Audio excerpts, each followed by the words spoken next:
कैसे हो दोस्तों। आज हम इस वीडियो में जो नवोदय विद्यालय में मेस हेल्पर का वैकेंसी निकला हुआ है उसके लिए क्लास 7 ला रहे हैं और इस वीडियो में कुछ इम्पोर्टेंट एमसीक्यू देखेंगे और पूरा एक्सप्लेनेशन के साथ देखेंगे। ठीक है दोस्तों। और बहुत सारे दोस्त लोग कमेंट करके पूछ रहे थे कि मेस हेल्पर के लिए कोई बुक रिकमेंड कर दीजिए। तो मैंने बहुत सारा रिसर्च किया, बहुत सारा बुक देखा, तो मुझे ऐसा कोई ख़ास बुक मिला नहीं। एक दो बुक अमेजन में है जो कि एनबीएस में मेस हेल्पर की वैकेंसी के लिए उसका मतलब डिज़ाइन किया गया उसी अनुरूप, लेकिन मैंने उसे परचेज नहीं किया है, तो मैं उसके बारे में कुछ खास बता नहीं सकता। अगर आप चाहते हैं ख़रीदना तो अमेजन के वेबसाइट पर जाके और वहाँ से आप ख़रीद सकते हैं। आप एनबीएस मेस हेल्पर सर्च करेंगे तो वहाँ दो बुक आ जाएगी, उनमें से जो आप देख लेना, रिव्यू वगैरह, रिव्यू रेटिंग देख के आप खरीद लेना। ठीक है।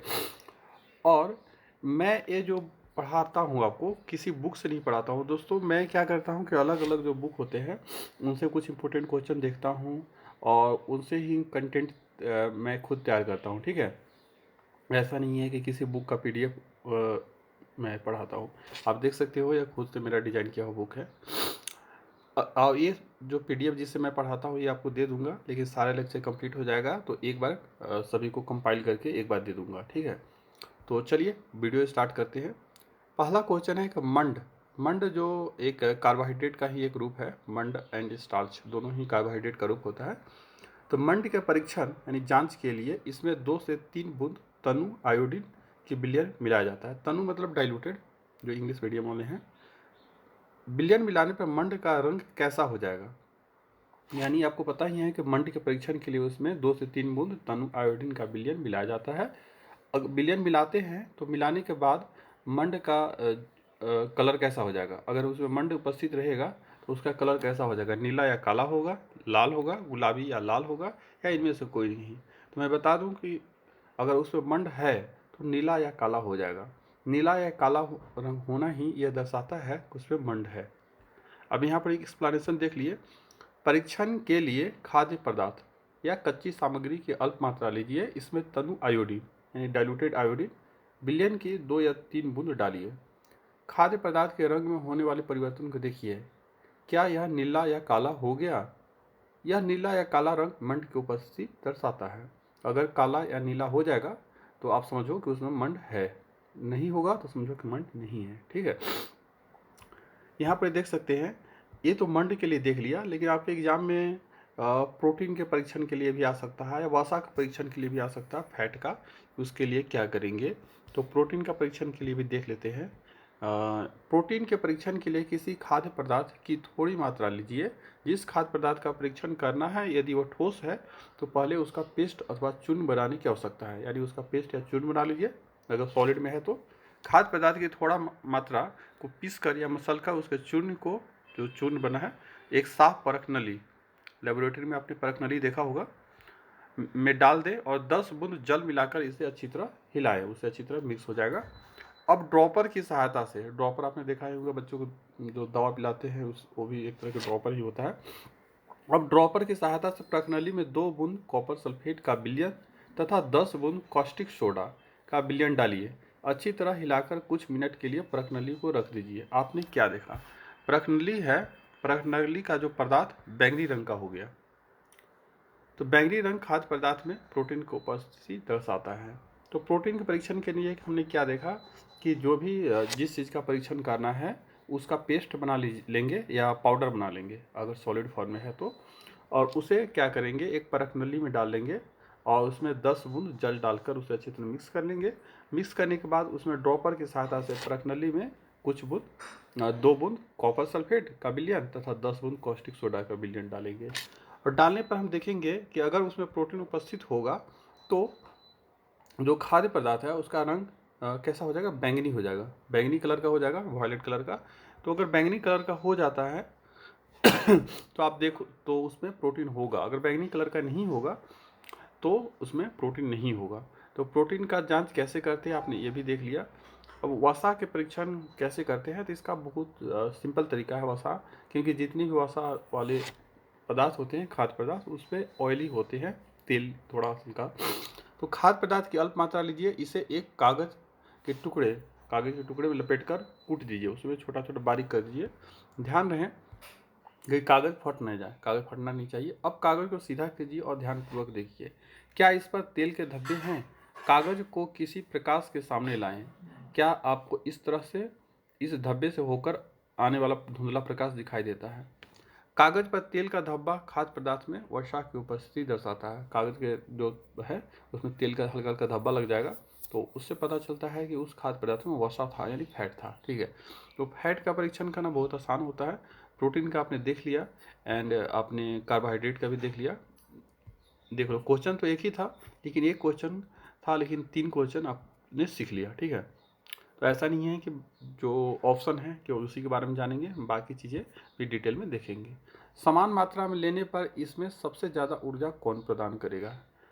अगर किसी खाद्य पदार्थ का इक्वल क्वांटिटी लेंगे, समान मात्रा लेंगे, तो अगर समान मात्रा में वसा लेते हैं, कार्बोहाइड्रेट लेते हैं, प्रोटीन लेते हैं, विटामिन लेते हैं, तो इनमें सबसे ज़्यादा ऊर्जा कौन प्रदान करेगा? तो दोस्तों, सबसे ज़्यादा ऊर्जा वसा प्रदान करता है। ठीक है, वसा एंड कार्बोहाइड्रेट दोनों हैं, ये एनर्जी फूड है, एनर्जी फूड।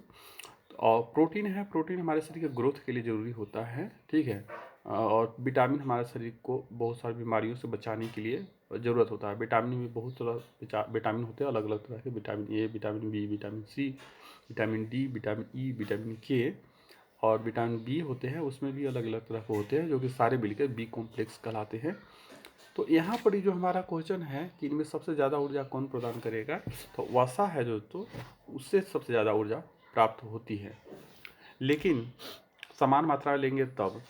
अब हमारे शरीर वैसे सबसे ज़्यादा ऊर्जा कार्बोहाइड्रेट से प्राप्त करता है, क्योंकि वसा है, वसा की ज़्यादा मात्रा हम खाएंगे तो हमारे शरीर के नुकसानदेह होगा। तो वसा से हमको ज़्यादा ऊर्जा प्राप्त नहीं करनी चाहिए, हमको सबसे ज़्यादा ऊर्जा कार्बोहाइड्रेट से ही प्राप्त करनी चाहिए। यहाँ एक्सप्लेनेशन देख सकते हैं, कार्बोहाइड्रेट मुख्य रूप से हमारे शरीर को ऊर्जा प्रदान करते हैं, वसा से भी ऊर्जा मिलती है। वास्तविकता यह है कि कार्बोहाइड्रेट की तुलना में वसा की समान मात्रा से हमें ऊर्जा अधिक मिलती है। अगर समान मात्रा लेंगे तो वसा से अधिक ऊर्जा मिलेगी। ठीक है,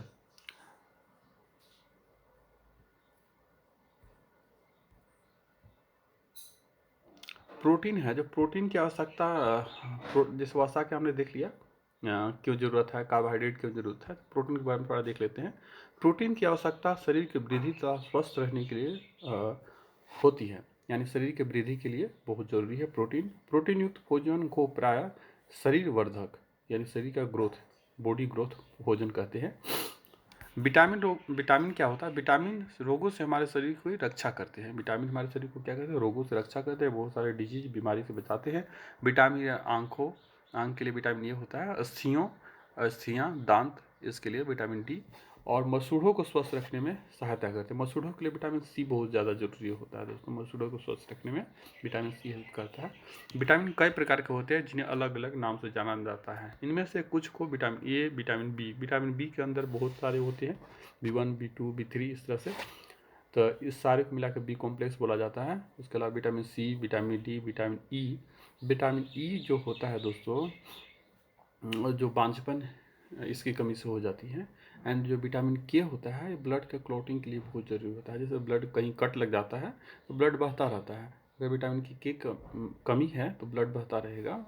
अगर विटामिन के सही मात्रा में है तो वह कुछ देर के बाद रुकना बंद हो जाता मतलब बहना। ठीक है, तो ब्लड क्लॉटिंग के लिए बहुत ज़रूरी है विटामिन के।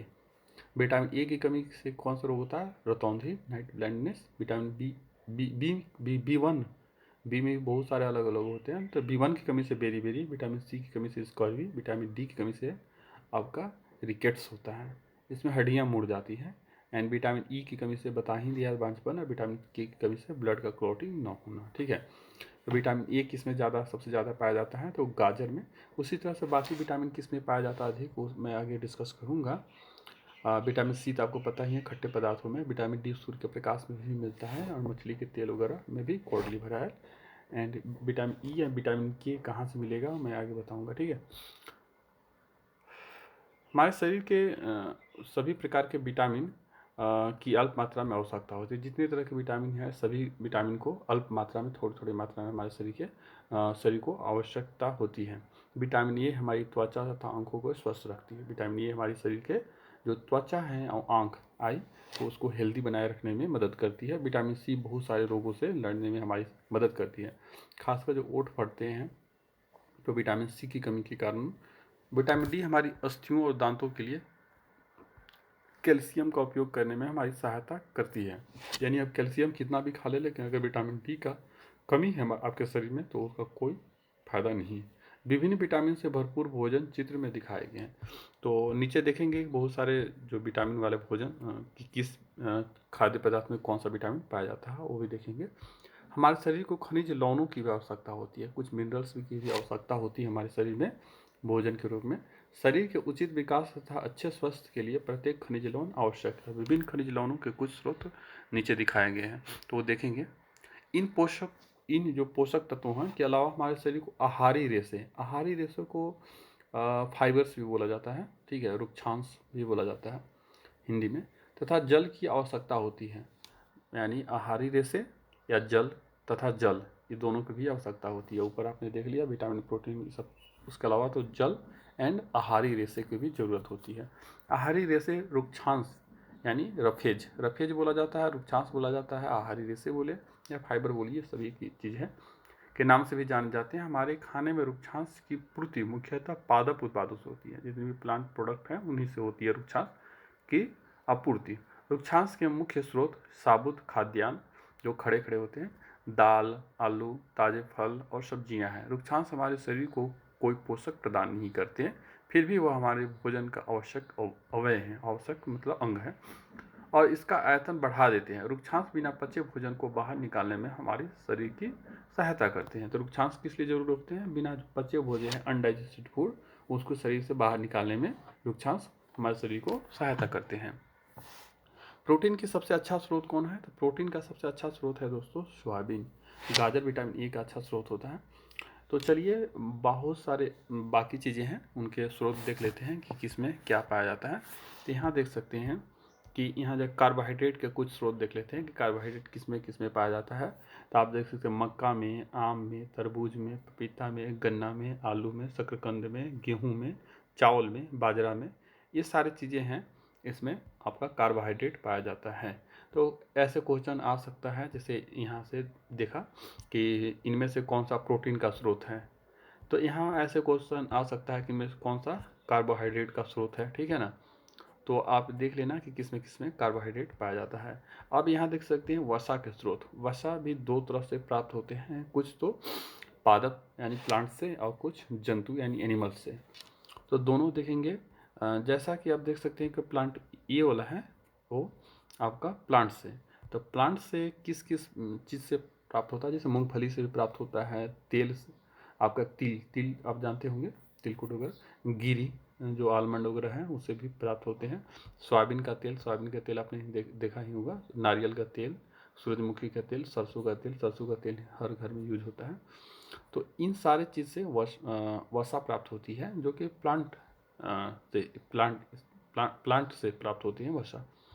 उसके अलावा कुछ एनिमल से भी प्राप्त होते हैं, जैसे अंडे से भी, मक्खन से भी, दूध से, क्रीम से, घी से, मछली से, मांस वगैरह से भी प्राप्त होते हैं।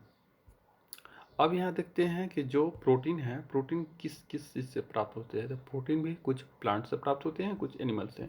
तो प्रोटीन के प्लांट वाले सोर्स कौन कौन से हैं? जैसे मटर हो गया, सोयाबीन हो गया, राजमा हो गया, तूर दाल हो गया, मूंग हो गया और चना हो गया, और बहुत सारे जितने भी दलहन होते हैं वो सारे से प्राप्त होते हैं, ठीक है। उसी तरह से जंतु स्रोत कौन है प्रोटीन का? तो अंडा हो गया, दूध हो गया, पनीर हो गया, मछली हो गया, मांस हो गया।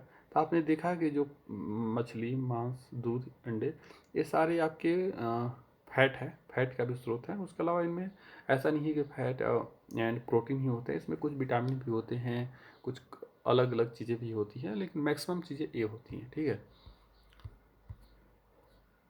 अब देखते हैं कि जो विटामिन वाला है, तो विटामिन ए के कुछ स्रोत देख लेते हैं। तो विटामिन ए किस में पाया जाता है? तो विटामिन ए का स्रोत गाजर हो गया, पपीता हो गया, आम हो गया, ठीक है। तो आम, पपीता, गाजर, ये सब देख लिया विटामिन ए का स्रोत। विटामिन बी का कुछ स्रोत जैसे यकृत हो गया, गेहूँ हो गया, चावल है, चावल से विटामिन बी प्राप्त होता है। तो चावल तो सभी लोग खाते हैं, तो विटामिन बी का मात्रा आपकी हो ही जाती है। गेहूँ भी सभी लोग खाते हैं, और यकृत जो होता है, अपने यकृत जाना ही होगा। विटामिन बी के कुछ स्रोत आपने देख लिया। विटामिन सी के स्रोत, विटामिन सी के स्रोत, विटामिन सी जितने भी खट्टे चीज़ें होते हैं उनमें विटामिन सी होता है, जैसे नींबू, आंवला, मिर्च में भी होती है, अमरूद, टमाटर, संतरा, ठीक है। तो आपने देखा कि अधिकांश ऐसे चीज़ें हैं जिसमें क्या होती है कि खट्टे हैं, और एक मिर्च है जो खट्टा नहीं है लेकिन इसमें फिर भी विटामिन सी होता है। उसके अलावा विटामिन डी के कुछ स्रोत देख लेते हैं। तो विटामिन डी का स्रोत जो है दूध, मक्खन, मछली, कॉड लिवर आयन वगैरह में होती है। सूर्य की उपस्थिति, सूर्य के प्रकाश से भी विटामिन डी प्राप्त होते हैं। सूर्य की उपस्थिति में हमारा शरीर कौन सा विटामिन बनाता है? Vitamin A, vitamin B, vitamin C, vitamin D. तो हमको लगता है कि आपसे में से अधिकांशतः लोगों को पता होगा इसका आंसर, कि सूर्य के प्रकाश की उपस्थिति में हमारा शरीर विटामिन डी है जो बनाता है।